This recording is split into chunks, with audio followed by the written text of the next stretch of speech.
Welcome, everyone. This is Coaching in Session. My name is Michael Rearden, and I will be your Mindset Coach today. And today we're going to be talking about situational awareness and how it is linked to critical thinking. If we take both of these terms, these meanings, and we separate them, situational awareness is going to be your ability to pay attention to your surroundings, what is going on around you. And then we look at critical thinking. Critical thinking is going to be looking at something that is in front of you, that is given to you, and we can see the good and the bad. We can see the now and the then. There's going to be a multifaceted way that we envision what critical thinking is. We are using a good portion of our mind, our brain, and we are looking at all the different areas versus maybe just our opinion. Critical thinking is going to be, if I'm looking at something, and I'm trying to solve it, I'm trying to fix it, I'm going to be applying multiple methods for me to find the solution. However, critical thinking is more than just what is right in front of us, not like situational awareness with what is going around us. It is almost like what is not going around us also. We have to look at the meaning. We have to look deeper, because we can look at situational awareness and maybe everyone in the room, they love us. We might not necessarily think that we are being, harmed or anything. So our situational awareness might not have to be like someone's coming to hurt us. But then if we apply critical thinking to this aspect, right? And this is a story, and then I'm going to get into the blog. The story is there was a man and he was getting married, and he goes to his father and he goes, "Dad, I need you to invite these 50 friends." And the dad said, "Not a problem." So on the day of the wedding, the son went up to the father and said, I told you to invite all of my friends. And I believe only like 9 showed up or something. And he said, "Son, I did. I sent him a message and I say, hey, I really need your help. If you can be here at this time and this date, I would really appreciate that." And all the other people didn't really show up. So we could be surrounded by people who love us, right? Who are friends and friendly and acquaintances and might have helped us at some point in our life. But do they do it when it counts? When we truly need help and support? Or is it at their convenience? So our situational awareness might not be firing up because everyone's friendly. But the critical thinking aspect is, are they really there for me when I need them? So there is a lot to be said about situational awareness and critical thinking. I do have it different in the blog, so let's take a look at that so we can compare and contrast to how I'm going to run this episode. All right, everyone, if you're new to the channel or the podcast, make sure to like, comment, and subscribe, and to share this video and or audio to help build a community of individuals who are interested in elevating themselves. Today, we're going to be talking about situational awareness and critical thinking. And when we look at situational awareness, it's going to talk about the ability to perceive, comprehend, and interpret everything that is going around in our current scenario. When we look at critical thinking, it is going to be the intellectual discipline that's characterized by systematic analysis, evaluation, and a synthesis of information. So we're taking everything that is given to us, and we're not just doing exactly what's there, because there's always something that can be in the shadows, or can be untold, that can be unsaid, that can be inferred. So there's many things that critical thinking can be, but today we take everything for what it is. So that what it is typically, okay, well, they told me this. For example, yes, I'm so happy that you came. Are you? Like, really? And then you're being treated poorly? That's critical thinking, situational awareness put together, right? Because we are going to be talking about the aspect of what situational awareness is and then critical thinking in our daily lives. But when I wrote this blog, I really wanted just to give you the idea of what situational awareness is in your critical thinking aspect, and then give you some real world life experience also. But then today on the podcast, I wanted to share with you the different methods and the different mindsets that situational awareness and critical thinking can cause. It would be more difficult to write that. So that is why we have this episode. But I do encourage everyone to read this article, learn more about situational awareness, learn more about critical thinking, because today in the episode, we are going to be talking about the nuances of what's going on in the world, and then what we need to do to focus on so we can make sure that if we're in a situation, we're going to be okay. And if we are maybe in a circumstance, we can look at all aspects, use our full brain power, or at least, what's available to us, and make critical thinking decisions that are going to give us the best results.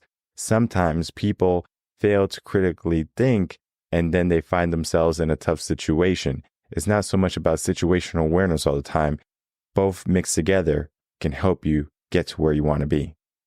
So as I said, situational awareness, we're going to tackle that first. And I do want to introduce a book to you. Now, this book right here was recommended by a friend. It's called The Gift of Fear, Survival Signals by Gavin DeBecker. I highly recommend this book because what this book is going to help you understand is situational awareness.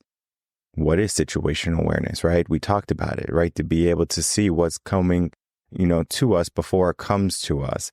We're paying attention. When you're driving, you're using situational awareness. Sometimes when you're driving, you might be using critical thinking, but most of the time it's good to be dealing with situational awareness. Are you paying attention? And if you are a parent, when your situational awareness is, going off and it's like a lot of problems, it is when you start teaching your kid how to drive or anyone how to drive. You're like, don't you see that?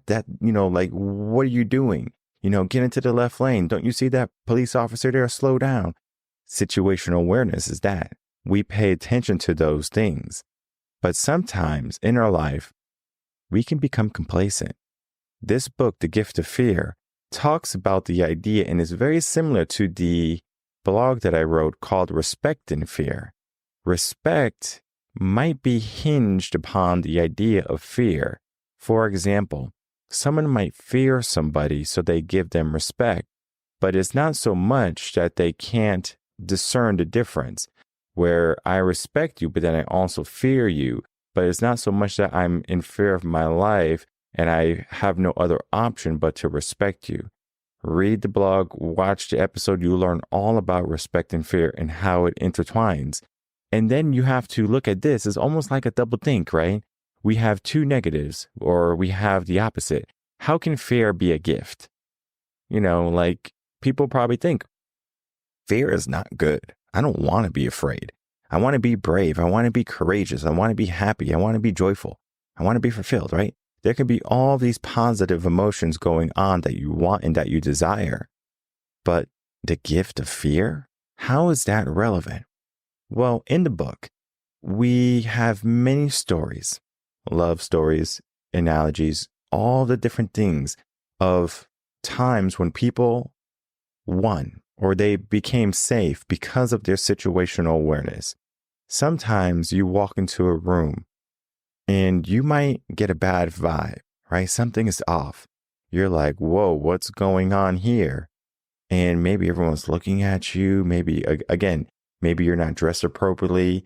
Maybe, you're disheveled. So think of like a homeless person walking into a 5-star restaurant or something, right? Guess what? Yeah, he can eat there, but then of course the restaurant can turn away service to anyone, right? It's their establishment, unfortunately, right? This is the same, right? The situational awareness. Everyone is starting to pay attention to this guy that just walked in. Now, sometimes people can be aloof. People can, I guess you can say, feel so safe and secure. If someone breaks in my house, don't worry. I'm not going to protect myself. I'm going to call 911 and 911 is going to come protect me, right? Okay, sure. How long will it take for the police officers to come, apprehend the bad guy, arrest him, haul him off to jail? Maybe 15 minutes. If you're lucky, 5. So that means for 5 minutes, are you going to chat the bad guy up and say, hey, just hang out 1 second. Let me call 911 and I'm going to have the cops come arrest you, right? Because you're not supposed to be here. It's very possible that he does it, right? No, it's not possible. All right. Is there a possibility that, yeah, sure, but it's very low, probably less than 1%. If someone is breaking and entering in your home, they're probably not doing it for good reasons. If they wanted to come into your home, they would have knocked on the door and asked to come in. Okay, well, we're not living in a fantasy world anymore now, right? Let's get to the real nitty gritty. The situational awareness is someone just broke in my house. What am I going to do about it?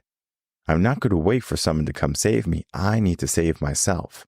So I'm going to do what I need to do to protect myself. I'm going to fight back. Maybe with my hands. Maybe, I'm going to kick. Maybe I'm going to, shout to my neighbors, hey, call the cops, someone come help. Whatever it be, right? Depending on your skill level and your situation, because there could be multiple assailants coming in. If you're one person and there's, 5, 6 different people, you're going to have your hands full. Of course, there's great equalizers that you can utilize, but this is not so much about harming people. This is about the situational awareness of, could you tell before that happened? And sometimes you can't. Sometimes you get blindsided. Think of if you're driving and someone just kind of rear ends you. Situational awareness is not going to help you there, right? Because you would assume people know how to drive. They're not going to rear end you. But it happens all the time. But we can stop a lot of accidents if someone, tries to cut us off and we could press the brake and things along those lines. Situational awareness can help us there. Maybe we're in a bad neighborhood and we know we can get extra locks on the doors, get a better door. Heck, we can even move from that situation. All right. Situational awareness is being able to look at it and say, you know what? This is not good. Let me leave. You get a bad vibe. And the gift of fear, you get the vibe. There's a vibe. All right. I'm paying attention. Yet many people, they're aloof. Oh, I'll be fine. I'll wear what I want. I know this happens to a lot of ladies, when they're teenagers, maybe young adults, they feel that they could wear anything. And sometimes when they get into relationships, the man is going to say, you can't wear that going out by yourself, because the man knows what other men are thinking, right? What is going to stop her or stop another man from, approaching her? Of course, she could say no. And in a perfect world, the guy would say, get the hint and say, okay, sure thing. I respect your decision. Sometimes the man is going to be, drunk, maybe on some type of substance, and he doesn't necessarily care about what's going on. And in the book, there's too many stories, but it is good stories about women being in situations when there's another male trying to harm them. It's the world we live in, right? We can look on the news, we can check media websites, and we can find that almost on a daily basis, there are going to be attacks like this. And maybe not attacks to hurt people, but robbery, things along those lines. I guess that can hurt people. It can instill fear in them. But if we paid attention to our situation, we can mitigate a lot of different things going on. Where we go, at what time we go, the clothes we wear, who we're with. There are many different factors that can help with our situational awareness. But then we give ourselves the idea of critical thinking now. How is critical thinking and situational awareness complementing each other? Well, if I began to analyze things and I began to critically think, and I didn't want to finish the analogy with like a young lady wearing provocative clothing, very short skirt maybe, or very tight-fitting clothes. Guys are going to see that, and guys are visual creatures. So they're going to say, oh, wow, like this girl has a certain type of perception. So I'm going to maybe approach her because I like what I see. Critical thinking is like, if I wear this, what type of attention am I going to garner? Am I going to garner the eyes that I want? Or am I going to get some unwanted eyes? It might not make sense, right? Because you should be able to wear what you want, and you should. You should be able to wear what you want. You should be able to live where you want. You should be able to have your car doors unlocked, but that's not the world we live in. Of course, there's going to be areas where you can do that, but A bad person that wants to do harm will do harm.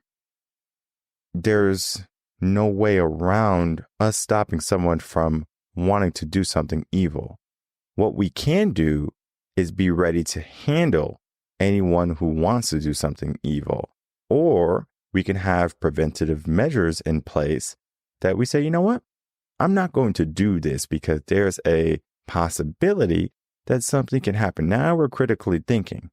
We're looking at things that if I do this, this is a possibility versus I want to do this because it makes me feel good. There's a new level of thinking now. We're being more critical. And if you can be more critical in the things you do, it's not so much about safety anymore. It could be about your overall lifestyle. Let's say your situation is poor. You have bad health. Maybe your home is in shambles. You say, I don't like my living situation. How can you get out of that? Let's start to critically think. Well, the reason I'm in this situation is because why? Maybe you're living above your means. Maybe you just were in a tough place to begin with, and now you're trying to make your way out. There are many different things that you have to factor in. So critical thinking in that situation is going to be more so of, if I'm doing this and this is happening, we have to look at all the different things that are keeping us anchored, typically. So if we're in a bad situation again, what are the things keeping me anchored? Sometimes we don't see it. If you're in a bad and toxic relationship, you probably don't see it. You're like, yeah, everything is good. But maybe it's not.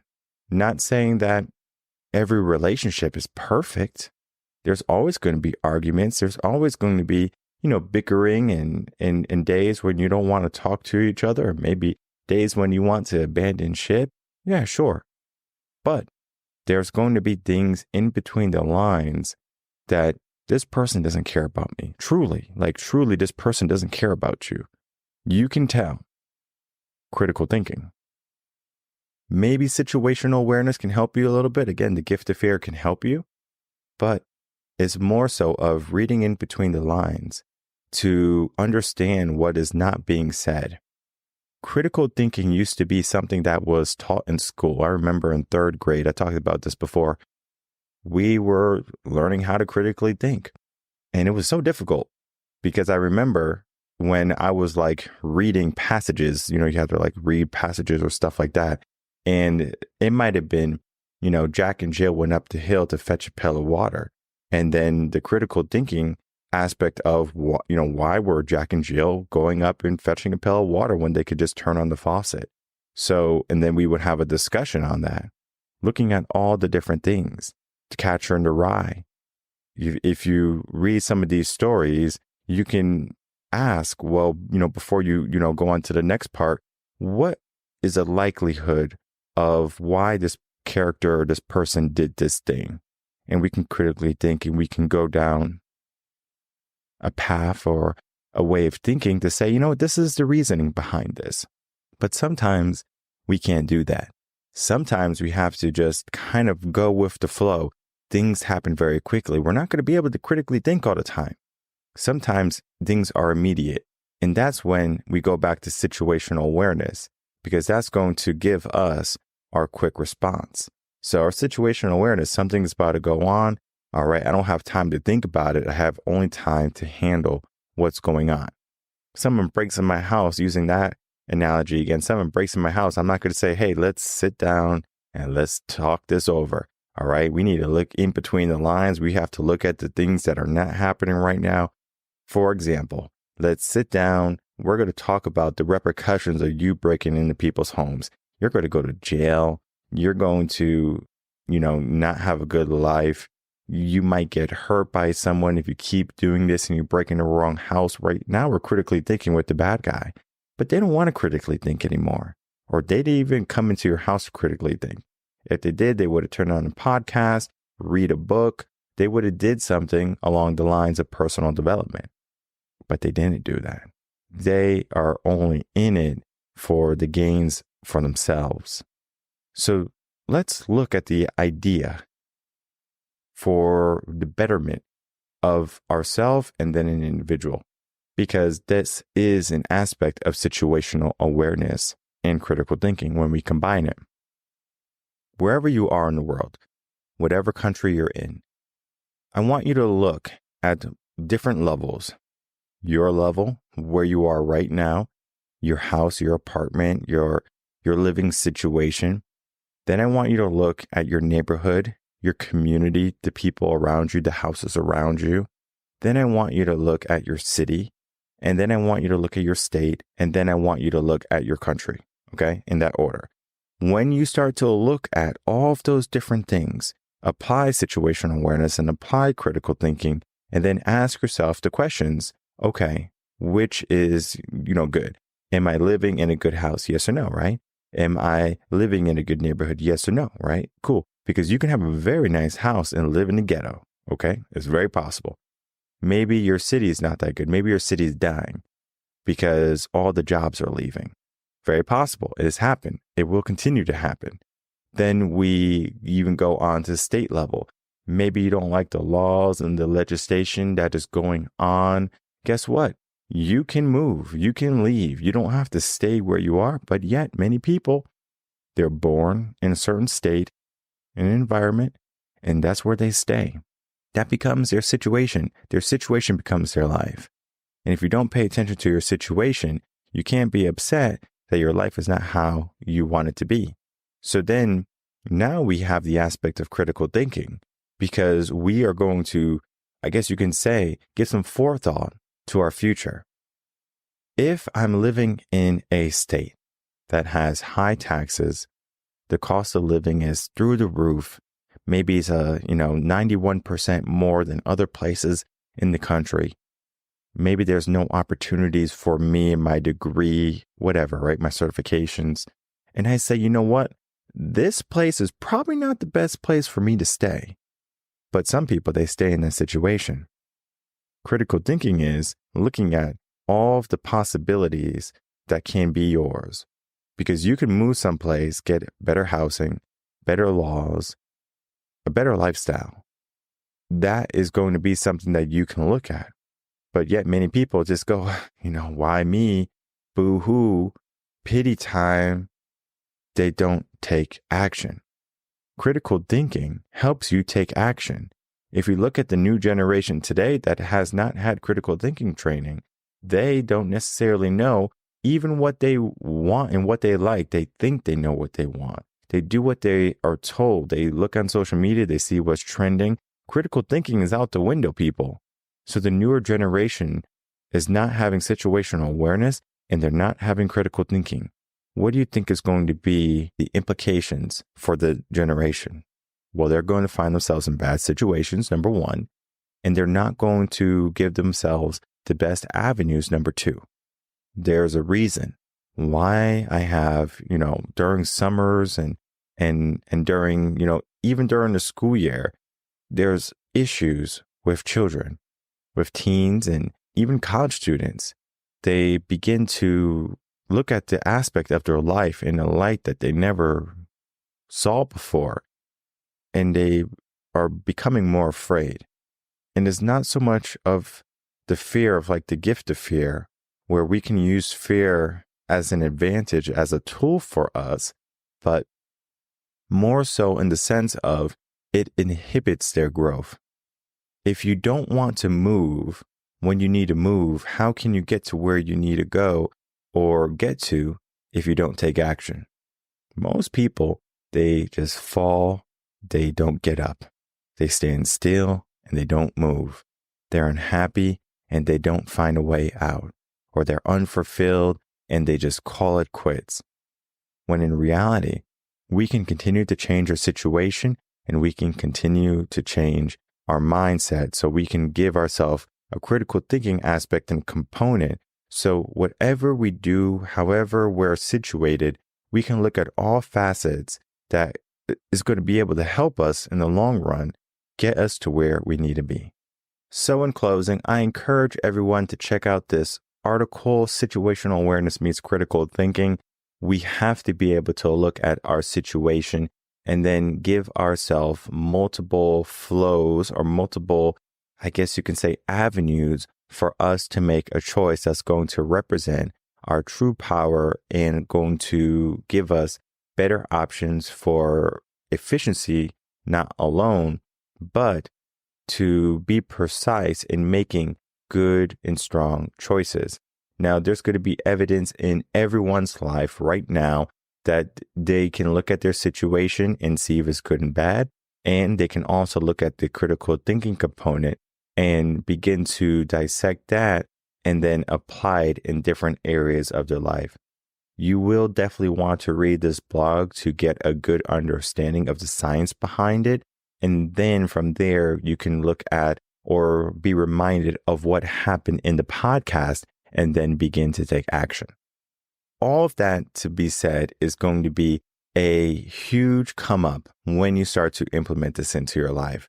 You might think that, well, why do I have to pay attention to my situation or my scenario? And why do I have to, look at things deeper than just the surface? We have to be able to get to the root cause of our problem. Yet in our world today, we love to fix things with Band-Aids when what we need truly is surgery. We need to get ourselves going and we need to put ourselves in better situations.